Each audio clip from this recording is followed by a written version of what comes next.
nous asseoir. Unis et réunis en cette heure de peine autour du corps de Jacques, nous sommes venus aujourd'hui, nombreux, très nombreux, amis, voisins, étudiants, proches, entourer le corps de notre ami défunt, l'envelopper de nos prières également, afin qu'il ne se présente pas seul devant le Seigneur, mais accompagné par toute notre affection, notre estime et notre reconnaissance. Bien sûr, Jacques n'était pas un inconnu pour beaucoup d'entre nous, mais nous allons néanmoins entendre quelques paroles destinées à évoquer son souvenir, ses qualités, l'homme de valeur qu'il fut.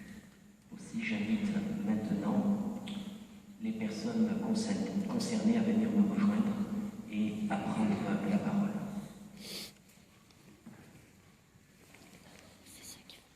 Cher Monsieur Lucie, cher directeur, chers professeurs, l'ensemble des étudiants et des anciens étudiants du Master 225 souhaitaient rendre un dernier hommage aux professeurs passionnés ainsi qu'au directeur de Master impliqué que vous étiez.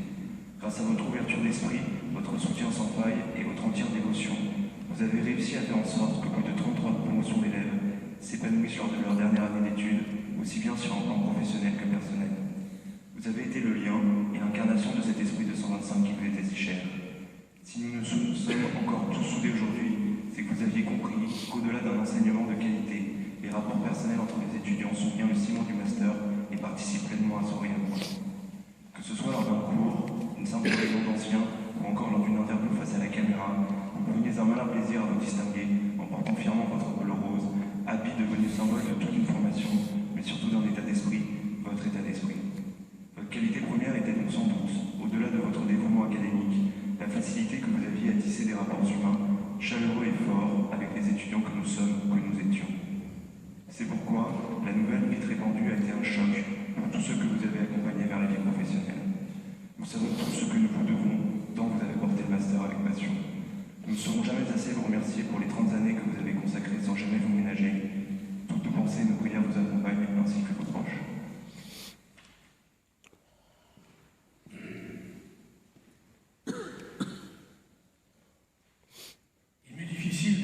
Jacques à l'imparfait, tant il est présent pour nous. Je lui ai parlé avant Noël, il semblait confiant et optimiste dans l'attente de cette grève du foie qui devait lui permettre de revenir rapidement vers nous. Il avait le sentiment d'avoir passé les épreuves les plus difficiles et commençait à voir le bout du tunnel. Le sort et la malchance en ont voulu autrement, et aujourd'hui nous sommes réunis pour communier en évoquant sa mémoire. Jacques a été à mes côtés pendant plus de 30 ans, et nous avons développé ensemble ce qui est devenu aujourd'hui le Master 225. Après avoir été coordonnateur pendant longues années, puis co-directeur, il en a pris la direction il y a 2 ans. Une telle aventure commune est rare et mérite d'être évoquée. Il fut d'abord mon étudiant en 1981 dans le séminaire du DEA 104 que j'animais. Il était fraîchement arrivé de Grenoble, où vivait sa famille et où il avait fait ses études, était diplômé de l'Institut d'études politiques. Il avait alors ressenti le besoin d'une formation théorique plus solide. Il avait recherché dans une formation de 3e cycle, plus orientée vers la recherche à l'Université Paris-Dauphine, qui était déjà largement reconnue dans le monde professionnel et étudiant. Il devient ensuite assistant à l'université et m'aide à développer le Master 225, ce diplôme qu'il ne quittera plus jusqu'à en prendre, après être devenu maître de conférence, la direction nationale. Il a été durant toutes ces années d'une loyauté et d'un dévouement exceptionnel à l'université et aux étudiants, tout en ayant toujours des opinions arrêtées et son franc-parler. Il est issu d'une famille à la tradition révolutionnaire, ayant participé à la résistance dans une région de montagne où elle a eu un vrai sens et qui s'est longtemps trouvée dans la politique à des positions d'opposants. Il disait en souriant que grâce à cet héritage, il affirmait toujours avec détermination ses opinions en étant droit dans ses bottes. Et en même temps, il a toujours manifesté une fidélité à toute épreuve à ses idéaux et ses amis. L'université et le Master 225 faisaient partie de ses idéaux dont il a défendu bec et ongles à la fois le rayonnement et le territoire. Très présent dans la vie universitaire et son conseil d'administration, il n'hésitait pas à manifester des opinions tranchées, quels que soient les métiers qu'elles pouvaient pouvait éventuellement les créer. Il n'était jamais opportuniste, souvent idéaliste. C'était un des grands piliers de la gouvernance de l'université. Mais curieusement, malgré ses grandes envolées, il ne s'emportait pas et son discours passionné n'était jamais agressif. Pour le master, il était présent à toutes les étapes de la vie universitaire, à commencer par le recrutement des étudiants qu'il organisait chaque année avec le petit groupe d'enseignants que nous avons constitué à cet effet, qu'il s'agisse de François, Hervé, Henri, Christophe et les autres.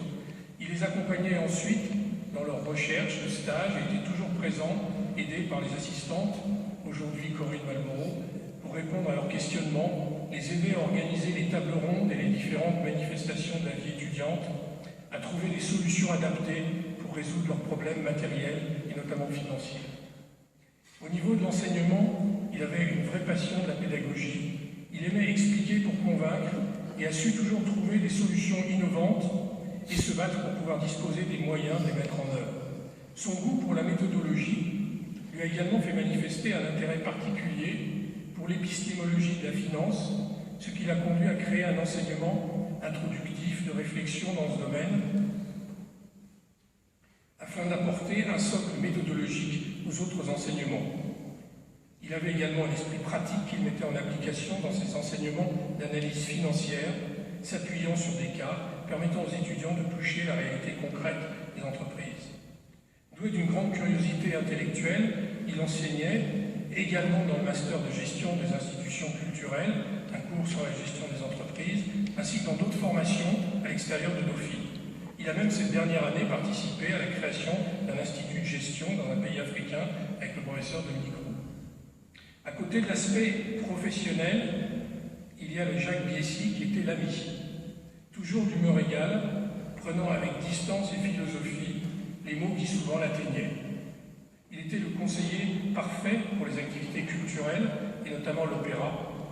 Je ne pouvais commencer une année universitaire sans lui demander son avis sur les programmes à ne manquer sous aucun prétexte. Il était le familier d'Orange et d'Aix et au fait de tout ce qui se faisait de mieux dans le domaine de l'opéra. Il pouvait nous entretenir des heures sur telle ou telle interprétation d'un opéra ou sur la mise en scène d'une nouvelle création. On sentait que cette passion le dévorait tout autant que celle de la pédagogie. Mais c'était d'ailleurs là aussi une application pédagogique, puisqu'il enseignait à l'ignare que j'étais les rudiments de l'opéra. Il avait, grâce à ses qualités, un cercle d'amis fidèles avec lesquels il partageait ses multiples passions. Pour moi, il a toujours manifesté à la fois une présence empreinte d'une grande pudeur et d'une grande retenue, ainsi qu'un grand enthousiasme pour les projets communs. Il était celui qui rassurait et m'aidait à dissiper mes interrogations face aux aléas du quotidien universitaire. Aujourd'hui, j'ai perdu un ami.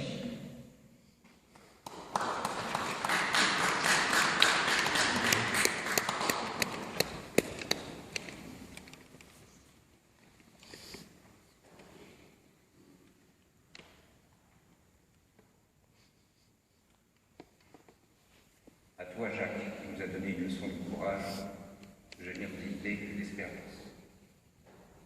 Cela depuis tant d'années. À toi qui nous a permis de partager tant d'émotions et de moments d'exception. À toi qui restera présent à chaque instant de notre vie. Nous te dédions son poème. D'ailleurs, il aurait pu nous le dire lui.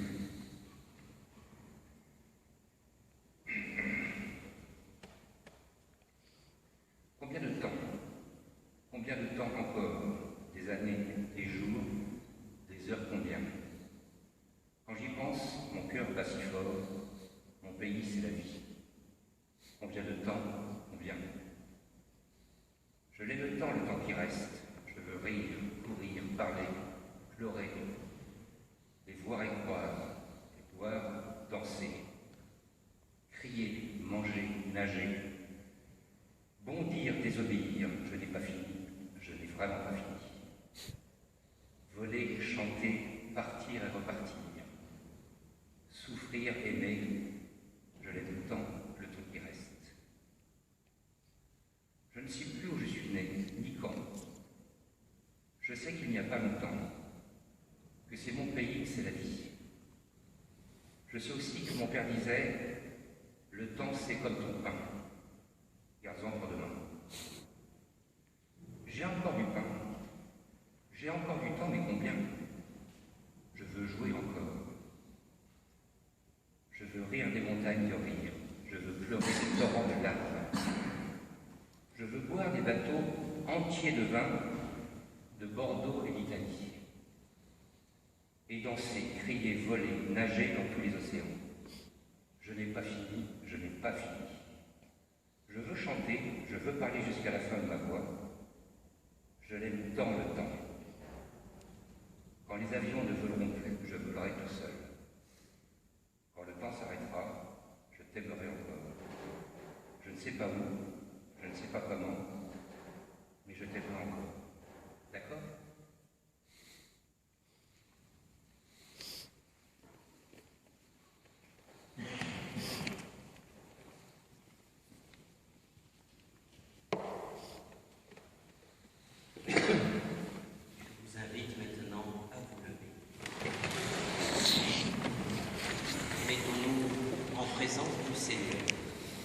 Au nom du Père, et du Fils, et du Saint-Esprit. La paix soit avec vous. Et avec votre esprit. Dieu notre Père, tu n'abandonnes pas tes enfants dans la nuit, et tu veux les arracher à la froideur de la mort. Fais briller sur Jacques, à présent, la lumière du Christ ressuscité. Et que la flamme du cierge pascal nous tienne éveillés dans la foi, dans la prière et la ferveur de ton œuvre.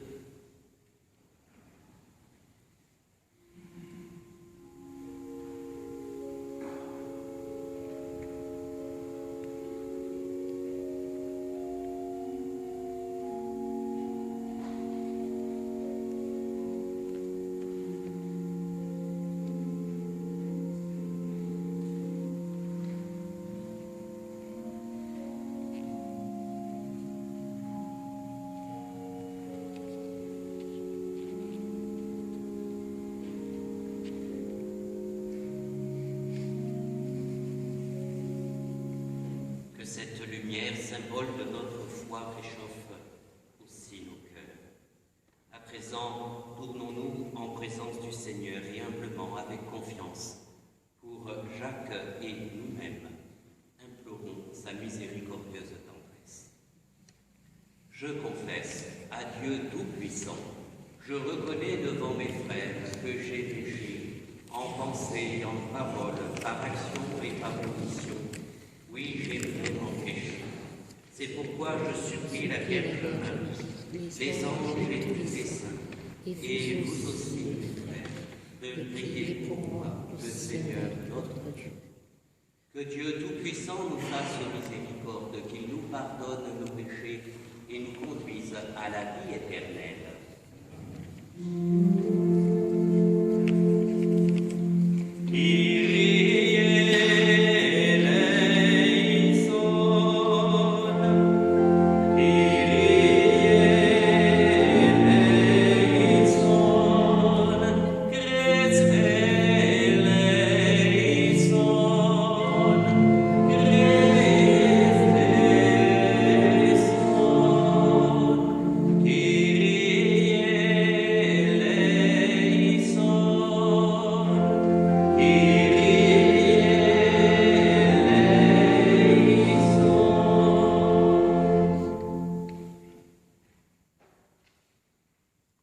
Prions le Seigneur. Seigneur notre Dieu, nous te recommandons notre frère Jacques, qui a traversé les épreuves d'une grave maladie. Puisqu'il a participé à la passion du Christ, accorde-lui maintenant de partager la gloire de sa résurrection pour les siècles des siècles. Amen. Nous pouvons nous asseoir et Monsieur le Comte va à présent lire ce passage de la première lettre de Saint Jean. Mes bien-aimés, aimons-nous les uns les autres, puisque l'amour vient de Dieu. Tous ceux qui aiment sont enfants de Dieu, et ils connaissent Dieu. Celui qui n'aime pas ne connaît pas Dieu, car Dieu est amour.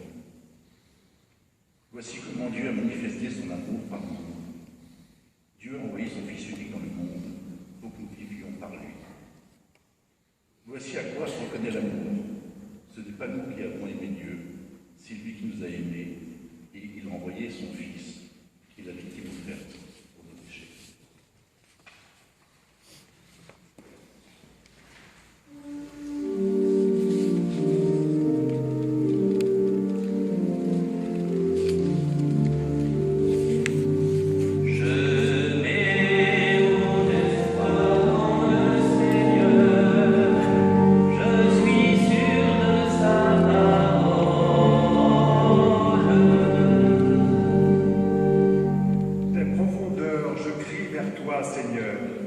Seigneur, écoute mon appel, que ton oreille se fasse attentive au cri de ma prière. Si tu retiens les fautes, Seigneur, Seigneur, qui subsistera? Mais près de toi se trouve le pardon, pour que l'homme te craigne. Je mets mon espoir dans le Seigneur, je suis sûr de sa parole.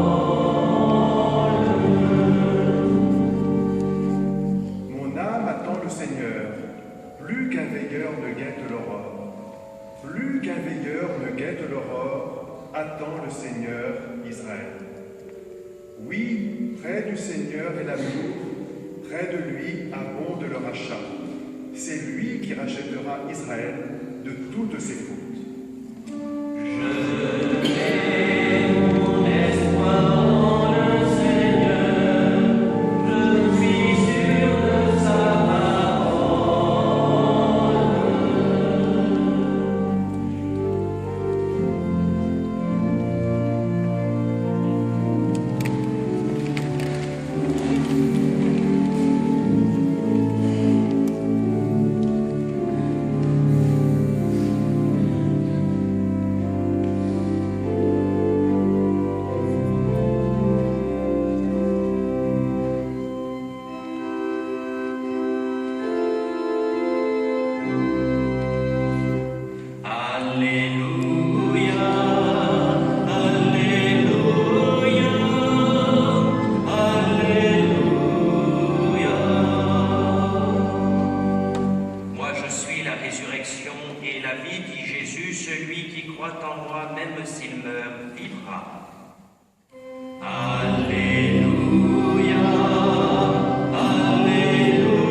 Évangile de Jésus-Christ selon saint Jean. En arrivant à Béthanie, Jésus trouva Lazare au tombeau depuis 4 jours déjà. Comme Béthanie était tout près de Jérusalem, à une demi-heure de marche environ, beaucoup de Juifs étaient venus manifester leur sympathie à Marthe et à Marie dans leur deuil. Lorsque Marthe apprit l'arrivée de Jésus, elle partit à sa rencontre, tandis que Marie restait à la maison. Marthe dit à Jésus, « Seigneur, si tu avais été là, mon frère ne serait pas mort. Mais je sais que maintenant encore, Dieu t'accordera tout ce que tu lui demanderas. » Jésus lui dit, « Ton frère ressuscitera. » Marthe reprit, « Je sais qu'il ressuscitera au dernier jour à la résurrection. » Jésus lui répondit, « Moi je suis la résurrection et la vie. Celui qui croit en moi, même s'il meurt, vivra. Et tout homme qui vit et qui croit en moi ne mourra jamais. Crois-tu cela ?» Elle répondit, « Oui, Seigneur, tu es le Messie, je le crois. Tu es le Fils de Dieu, celui qui vient dans le monde. » Acclamons la parole de Dieu. Nous pouvons nous asseoir.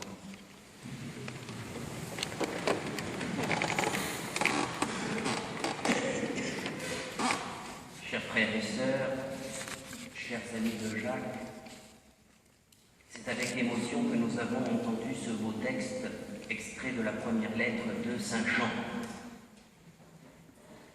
Nous l'avons en effet choisi parce qu'il nous semble refléter un aspect lumineux de la vie de Jacques, son affection pour les siens, sa générosité, son dévouement, sa loyauté, son esprit de service, comme cela fut évoqué tout à l'heure.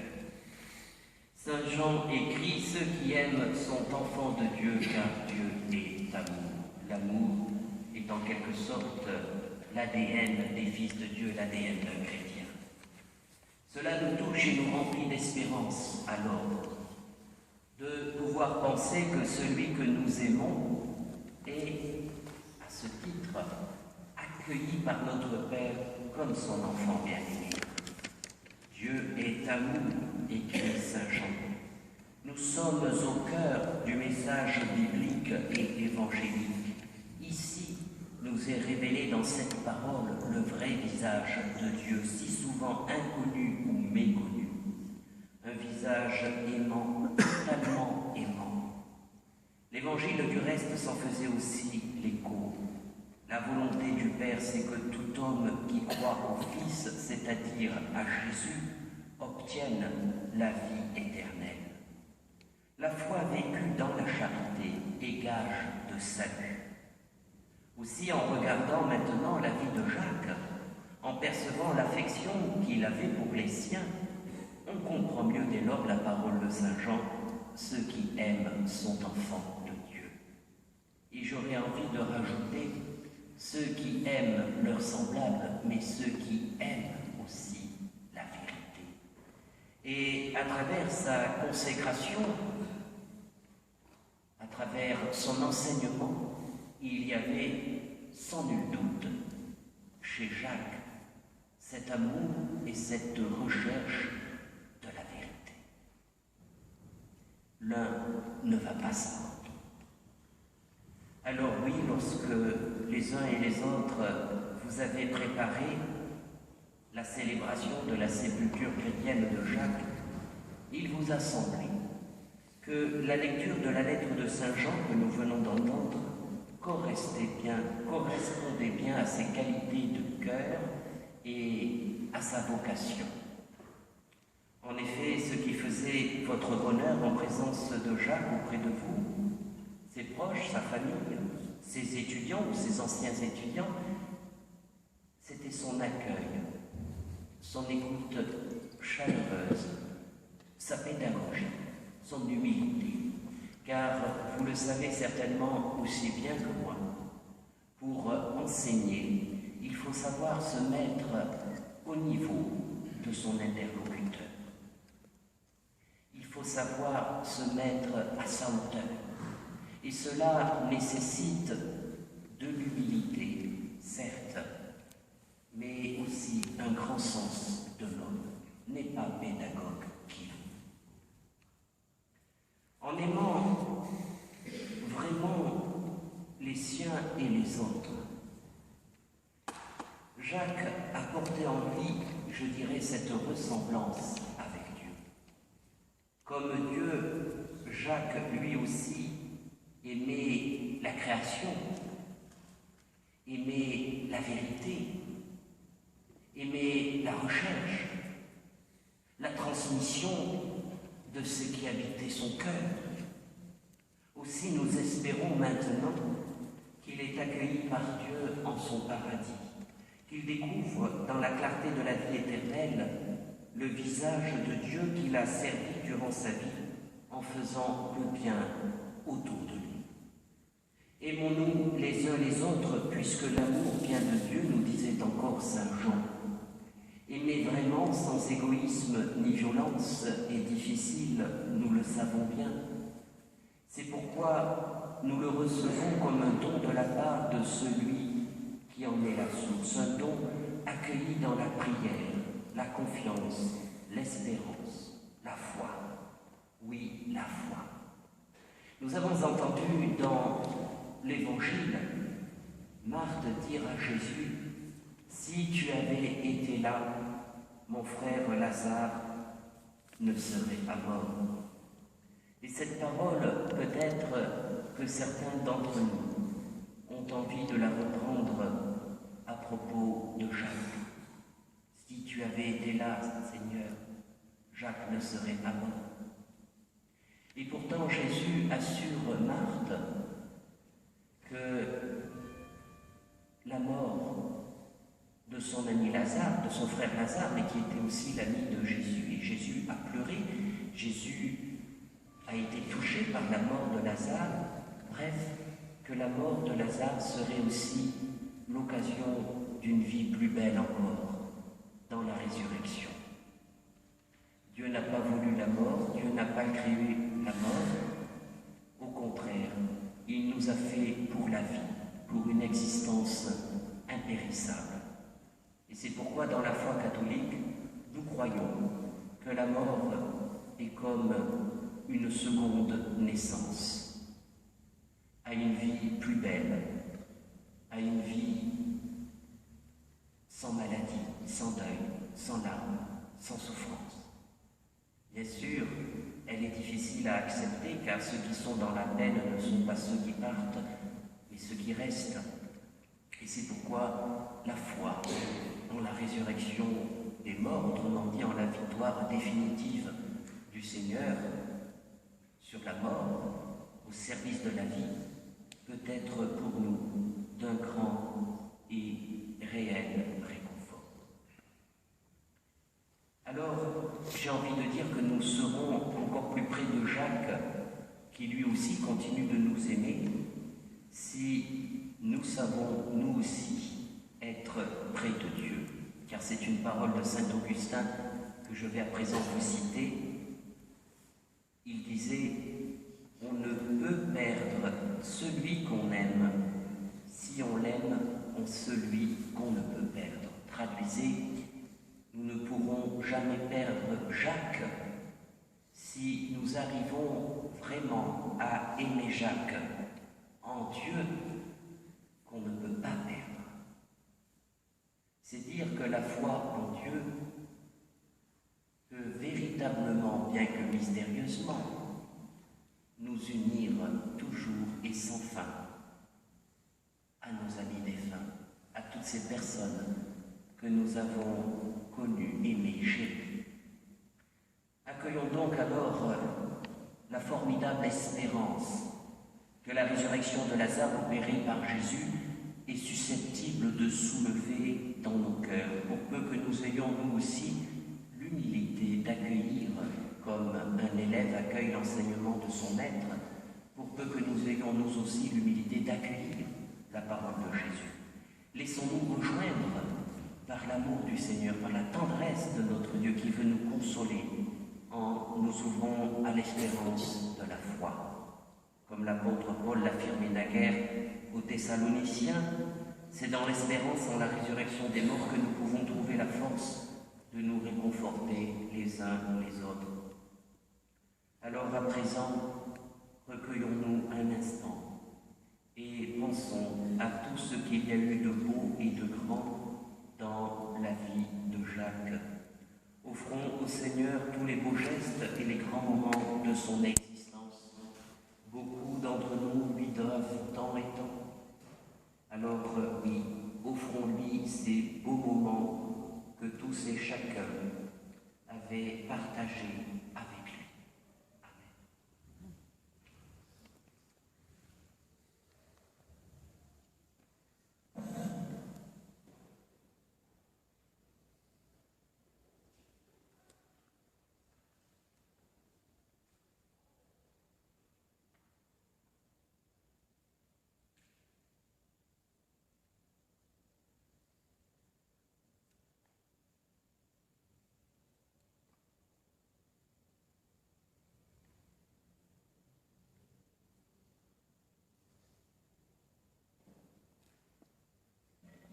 Amen. Je vous invite maintenant à vous lever.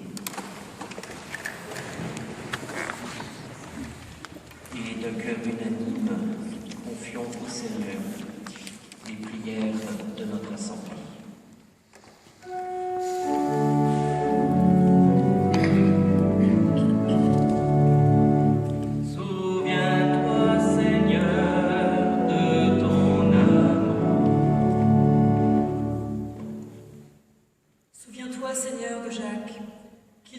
près de toi la joie sans fin, la jeunesse éternelle, et qu'il veille sur tous ceux qu'il a aimés. Souviens-toi, Seigneur, de ton amour. Souviens-toi des membres de sa famille, de ceux qui connaissent la souffrance, la longue maladie, la dépendance.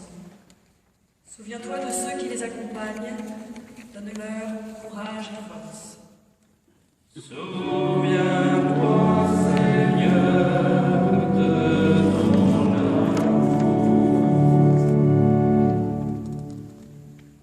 Souviens-toi de ton Église, pour qu'elle dise l'espérance aux hommes qui souffrent et qu'elle marche aux côtés de ceux qui combattent la souffrance et l'injustice. Souviens-toi, Seigneur, de ton amour. Seigneur Jésus, toi qui demeures au milieu des croyants rassemblés entre nous, écoute nos supplications et daigne répondre à nos appels, toi qui es le vivant, pour les siècles des siècles.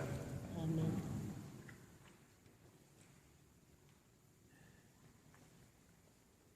Nous pouvons nous asseoir.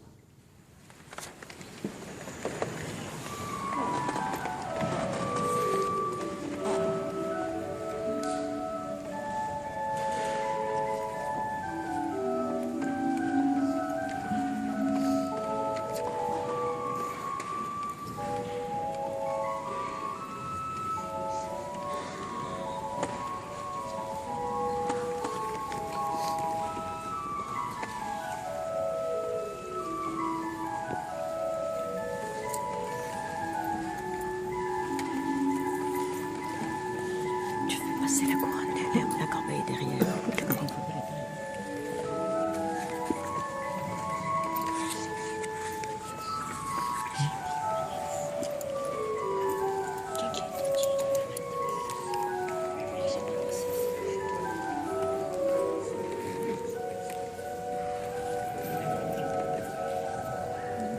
T'inquiète, je vais prendre deux.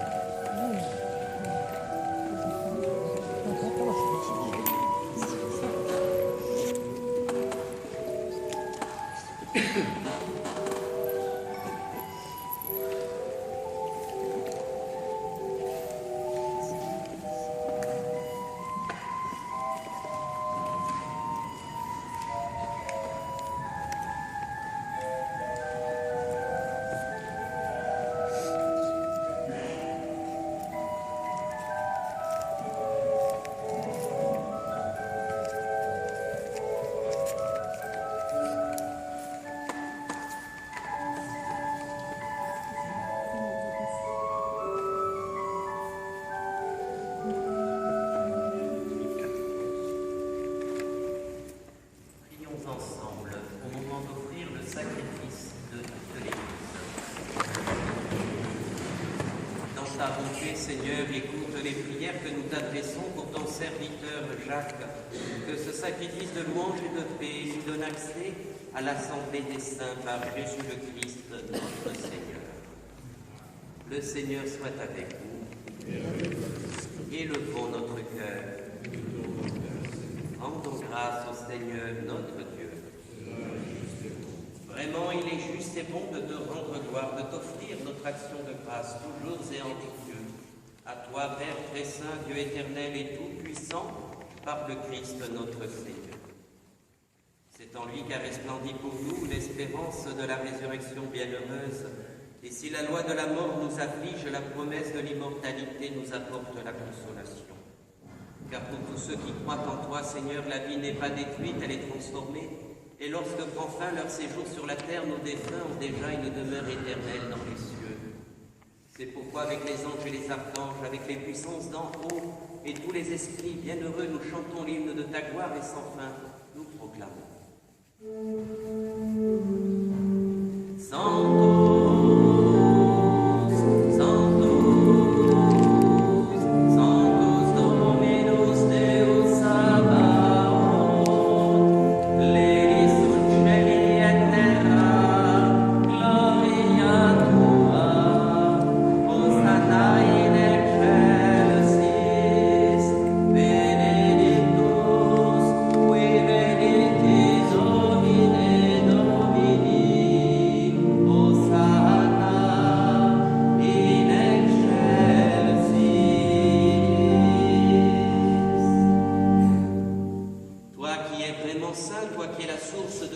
sainteté, Seigneur, nous te prions. Sanctifie ces offrandes en répandant sur elles ton esprit, qu'elles deviennent pour nous le corps et le sang de Jésus le Christ, notre Seigneur.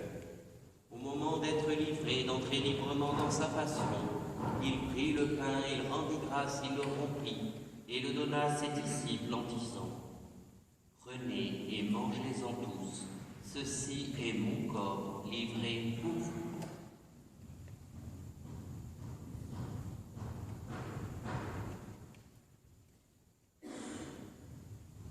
De même, à la fin du repas, il prit la coupe, de nouveau il rendit grâce et la donna à ses disciples en disant : Prenez et buvez-en tous, car ceci est la coupe de mon sang, le sang de l'alliance nouvelle et éternelle qui sera versé pour vous et pour la multitude en rémission des péchés.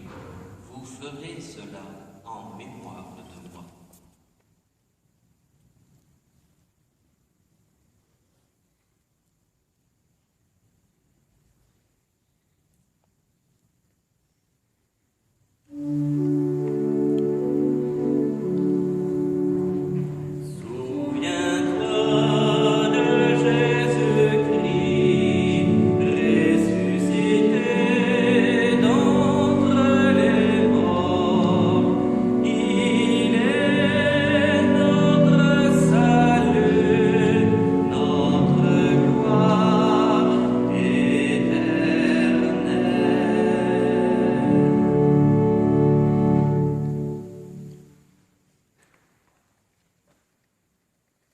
Faisant ici mémoire de la mort et de la résurrection de ton Fils, nous t'offrons, Seigneur, le pain de la vie et la coupe du salut.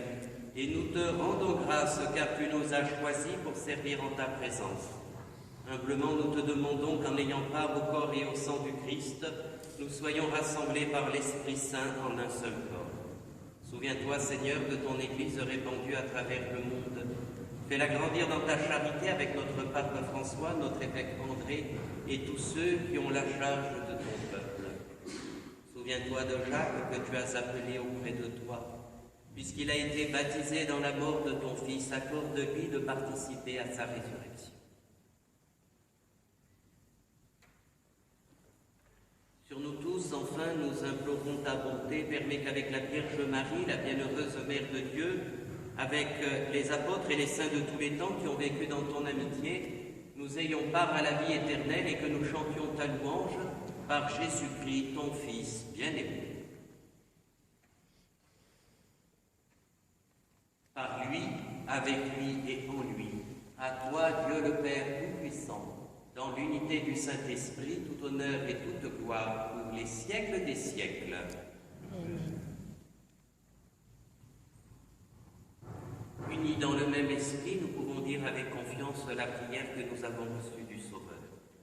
Notre Père, qui es aux cieux, que ton nom soit sanctifié, que ton règne vienne, que ta volonté soit faite sur la terre comme au ciel. Donne-nous aujourd'hui notre pain de ce jour. Pardonne-nous nos offenses, comme nous pardonnons aussi à ceux qui nous ont offensés. Et ne nous soumets pas à la tentation, mais délivre-nous du mal. Délivre-nous de tout mal, Seigneur, et donne la paix à notre temps.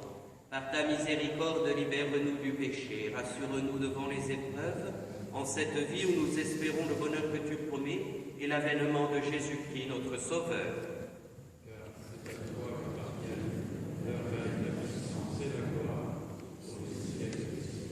Seigneur Jésus-Christ, tu as dit à tes apôtres, je vous laisse la paix, je vous donne ma paix. Ne regarde pas nos péchés, mais la foi de ton Église. Pour que ta volonté s'accomplisse, donne-lui toujours cette paix et conduis-la vers l'unité parfaite, toi qui règnes pour les siècles des siècles. Que la paix du Seigneur soit toujours avec nous.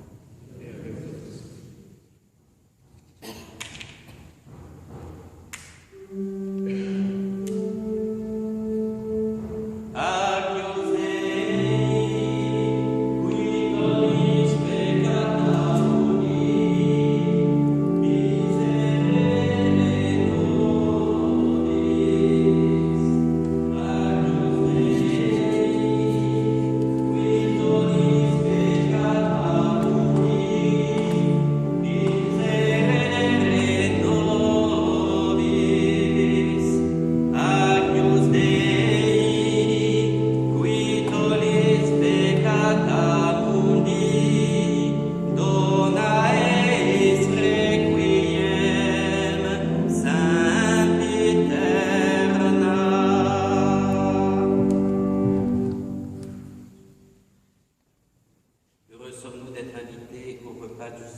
voici l'agneau de Dieu qui enlève le péché du monde.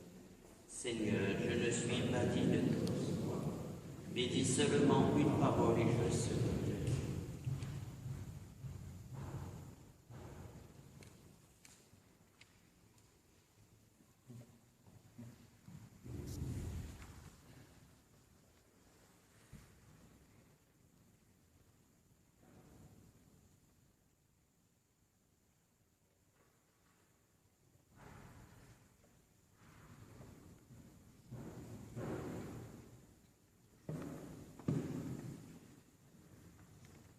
Nous allons donner la communion, donc ceux qui veulent la recevoir, c'est un acte de foi, bien sûr, pourront s'approcher sur le fil.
Le moment est venu de dire adieu à Jacques.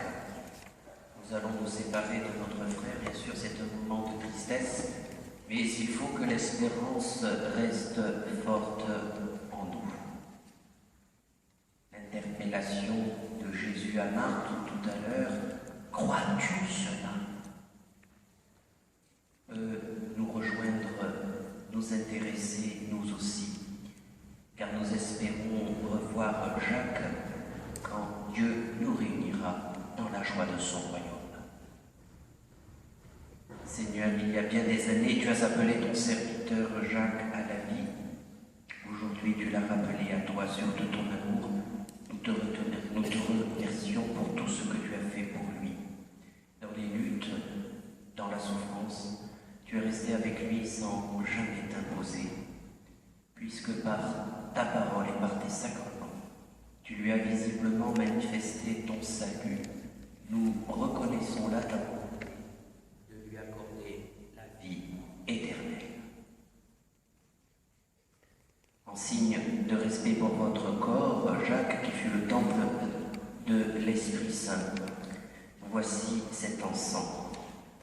Il monte devant Dieu avec notre prière.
Nous ressusciterons pour la vie éternelle. En signe de cette foi, Jacques, je bénis votre corps au nom du Père et du Fils et du Saint-Esprit. Amen.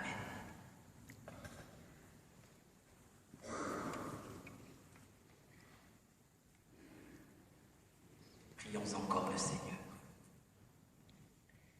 Seigneur, notre Dieu, nous te recommandons Jacques, dont tu as fait ton enfant par la grâce du baptême. Tu lui as donné ton amour tout au long de sa vie. Maintenant qu'il a quitté ce monde, délivre-le de tout mal. Conduis-le dans ton paradis où il n'y a plus ni deuil, ni larmes, ni douleur, mais la joie et la paix avec ton Fils et le Saint-Esprit pour les siècles des siècles. Amen. Dans un geste d'adieu, chacun pourra maintenant s'approcher du corps de Jacques et tracer le signe de la croix avec l'eau qui rappelle la foi de notre baptême. Vous pourrez accomplir ce geste en vous avançant par l'allée centrale face au corps de Jacques, en venant sur 2 fils et repartir ensuite par les côtés.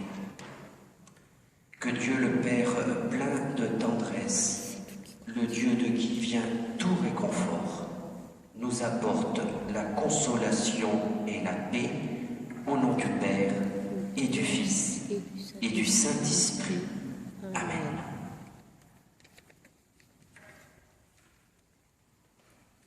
Mesdames, Messieurs, je vais inviter les personnes qui sont sur les côtés à venir se rasseoir.